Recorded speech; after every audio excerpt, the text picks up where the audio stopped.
the animal movement has about $200 million for fighting factory farming. So there's more money when it comes to, say, like pets and things like this. In fact, most charitable donations for animals go to some kind of companion animal charity. But we have just $200 million for factory farming, and the meat industry is worth $2 trillion. And so this is a huge, it's 1,000 times difference in terms of the money we have for helping farmed animals versus the size of the scale of the opposition to us. Hi everyone, and welcome back to another episode of the Change Makers podcast. Today's episode features Thom, who is the co-founder of FarmKind. FarmKind is an organization that helps you donate more effectively to help end factory farming. I had recorded this episode actually way back in September of last year. It was right after FarmKind had just launched. By the time I was taking a break with my podcast, but now finally I edited it and happy to go again and happy to be back at it with my podcast. Side note for this episode, I was a bit sick at the time of the recording, so please excuse my sick sounding voice throughout. But yeah, I really enjoyed my conversation with Thom and learning more about FarmKind's mission and how, FarmKind exists to help the most animals possible through their impact-driven charity database. In this episode we talk about the massive funding gap that exists in the farm animal advocacy space, what makes a charity super effective, and also the results that the super effective charities that FarmKind recommends and what they've achieved for animals so far.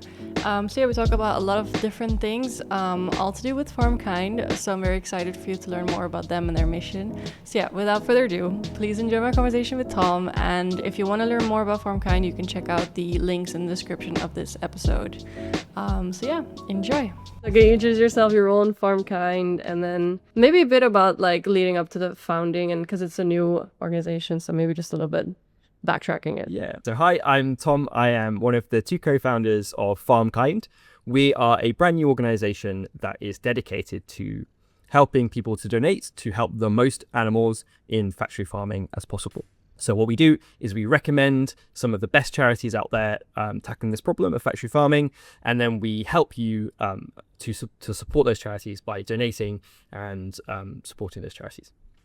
Amazing. So FarmKind is really new. We launched in August 2024, so just earlier this year. And the kind of story of how this came about is my co-founder and I, we went through what has been described as like a Y Combinator for charities.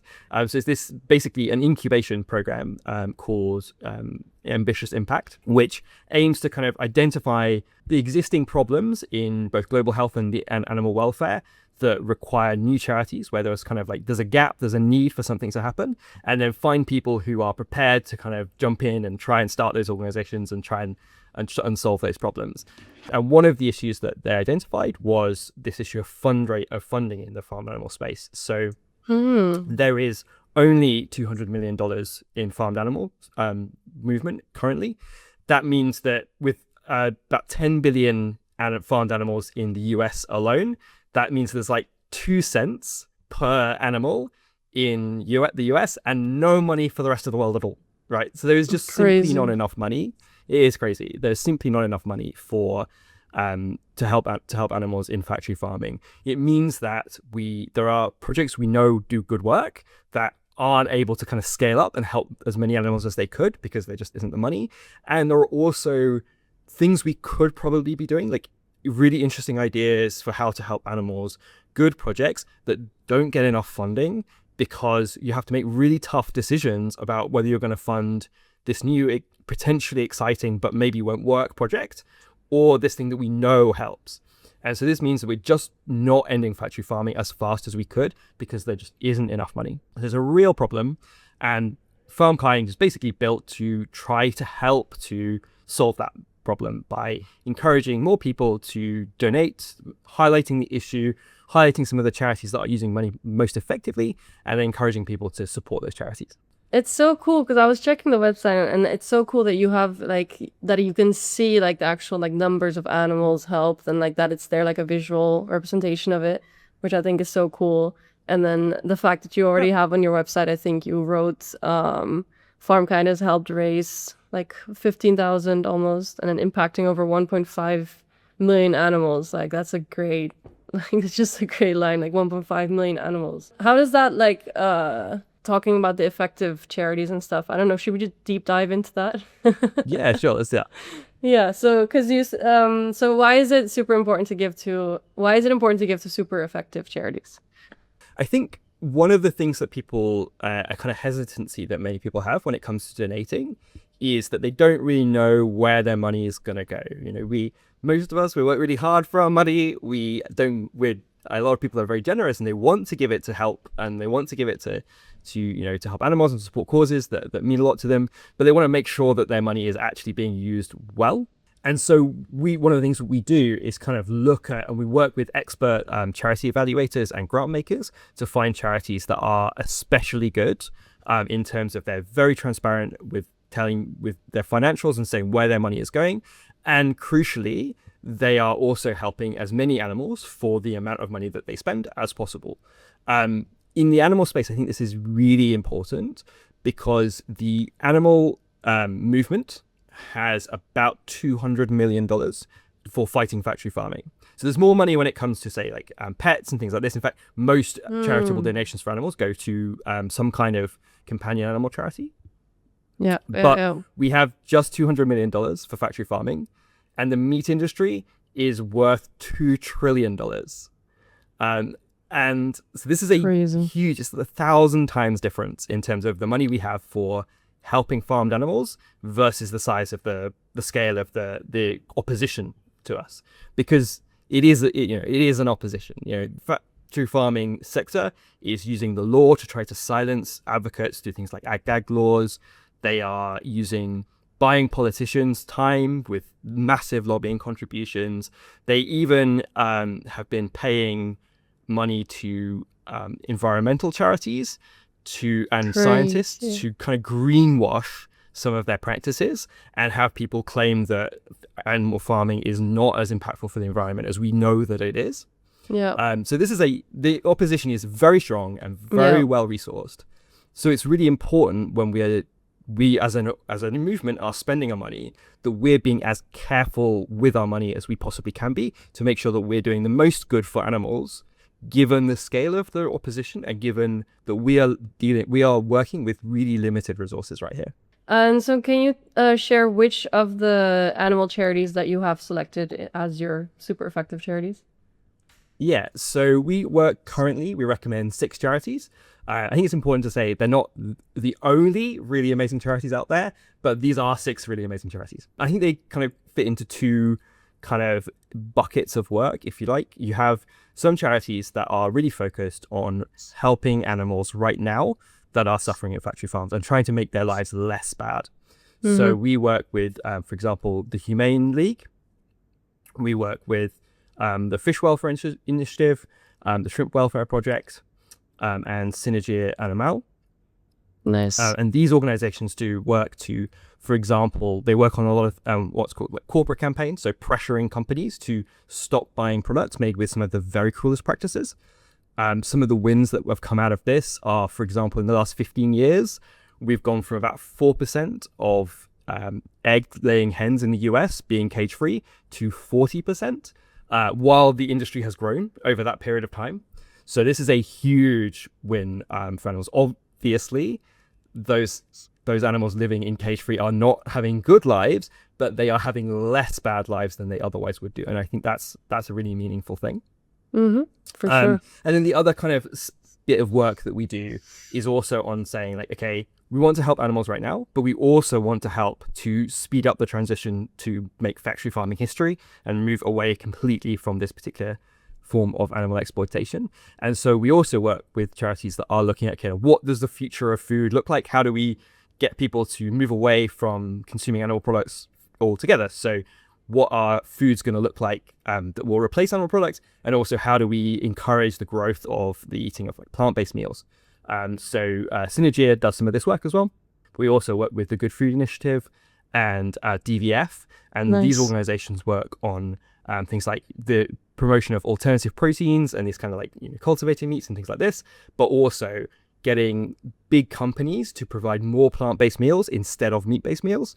And this can really start to reduce the demand for animal products at kind of the level of these big institutions. So you can have a lot more kind of impact quite quickly than you could by just like working with individual people. So these are the kind of 2 buckets of work we do, and those are the 6 organizations that we support. Wow. I saw that as well on your page with like there's a couple of options, right? When you donate. So there's the impact fund, there's a climate fund, and there was another bonus or something. I don't remember the third one. And also, what about you also, I thought it was interesting that you donate on top of what the individual donates, correct? Yeah, that's right. So the way our system works is we basically donating to factory farming charities is new for a lot of people, and particularly thinking about like, okay, how can I donate to the charities that are helping the most animals? It can be new for people.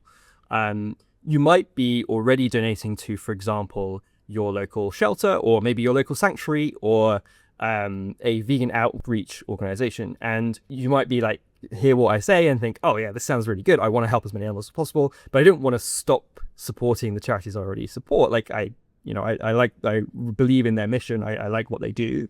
So the way our system works is we allow you to split your donation on our platform between your favorite charity, or the charity that you already donate to, for example, and our recommended charities that help the most factory farmed animals. And then we give you a bonus of additional donation on top for both of those charities. And the more that you give to the recommended charities, the bigger the bonus for both charities. So this allows you to support the charities that are closest to your heart, and also support the charities that are doing the most to help animals in factory farming right now at the same time, and get a bonus on both of those donations.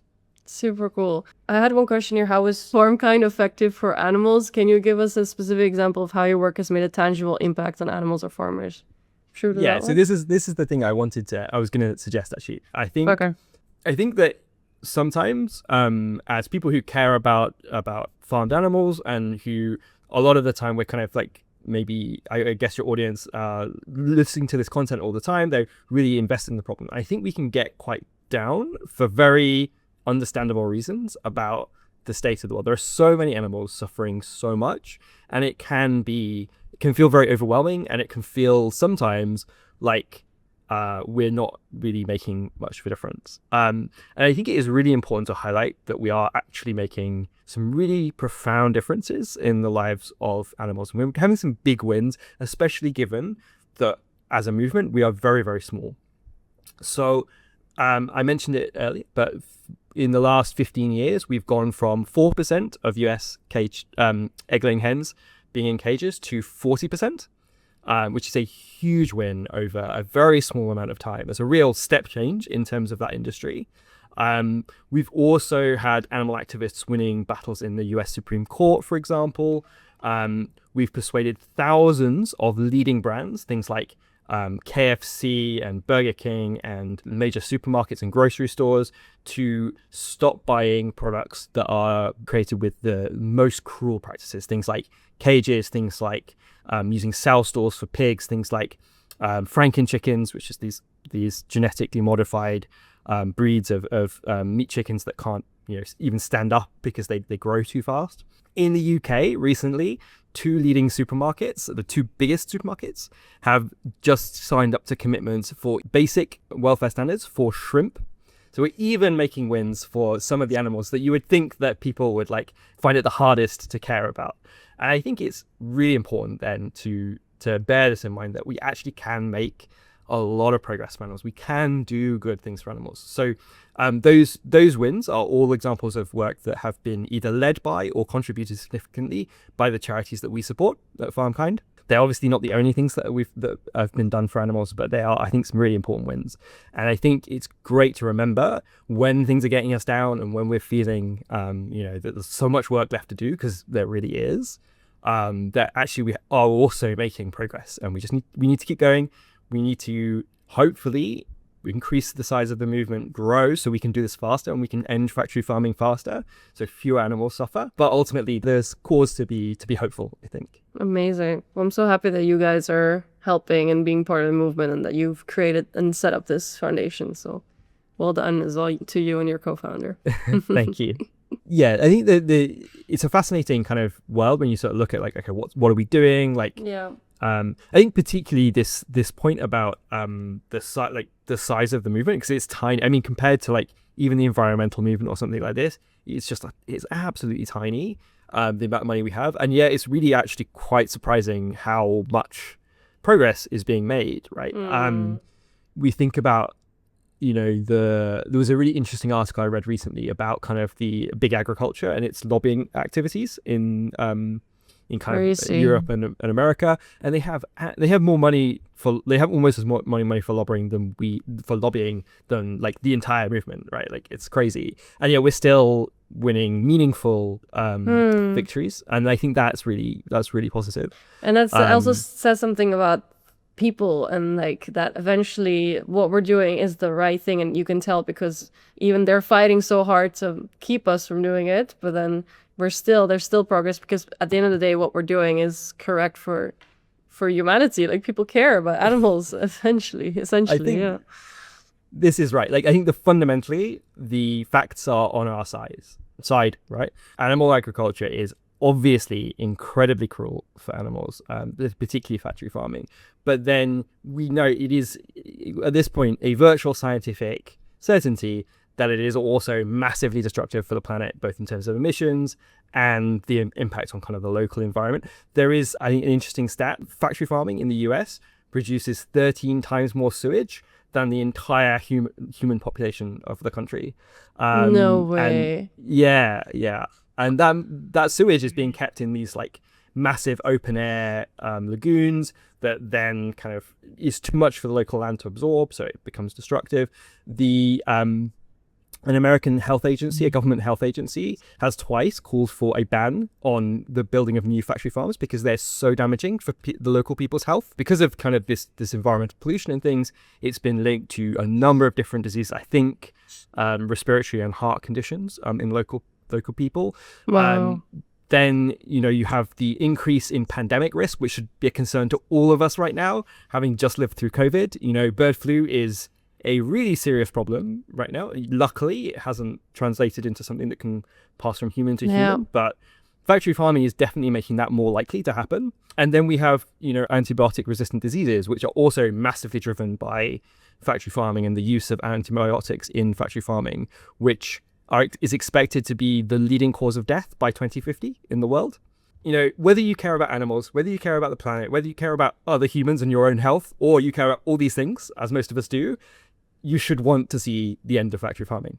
And I think the fact that all those facts are on our side, I think, is what means that eventually we will see the end of this system. Yeah. A vegan world is just something we're gonna have to do for the climate as well, because I feel like otherwise we'll have no planet to live on if we continue this way. But the sewage thing is a crazy statistic. It's actually like a great way to think about the amount of waste that's produced. What was the quote again? Can you repeat it? It was so US factory farms produce 13 times more sewage than the entire human population of the country. Wow.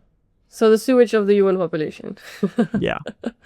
Crazy. And the quote of the transportation is also, for the environment, is also crazy, that animal agriculture has worse greenhouse gas emissions than global transportation combined, which is like everything: planes, trains, cars, and animal ag is still more than that. It's just insane. Yeah. Way earlier I asked you about how long has this been in the idea that you how long ago did you guys decide you wanted to start this kind of like a charity for charities? So we really came up with this idea earlier this year. So it's been quite a fast process. Nice. I've been a vegan and wanting to help more animals for a lot longer before that, but really looking for what was the thing we could do. And we did some research. We looked at a bunch of different ideas, and this issue of, I think there are all sorts of exciting ideas for charities to help animals, but every one of them needs funding. And so by looking at this problem of funding, it's kind of a way for us to try to help really the rest of the movement, and to try to help all these kind of ideas. Super cool. And like it would be, if we start an organization doing this or that, it could be great, but then we're either taking funding away from somebody else, or we're going to run into funding problems ourselves. So we wanted to do something that would like actually just increase the funding for the movement overall and help more animals, without taking away from other great projects that are already happening. Cool. Amazing. Thank you so much for tuning into the Changemakers podcast. My name is Farah Amber, and I hope that you enjoyed the episode. If you did, it would really mean the world to me if you could rate the podcast, and also remember to follow the podcast to stay updated on new episodes. Thank you so much for tuning in today, and I will see you in the next one. Bye.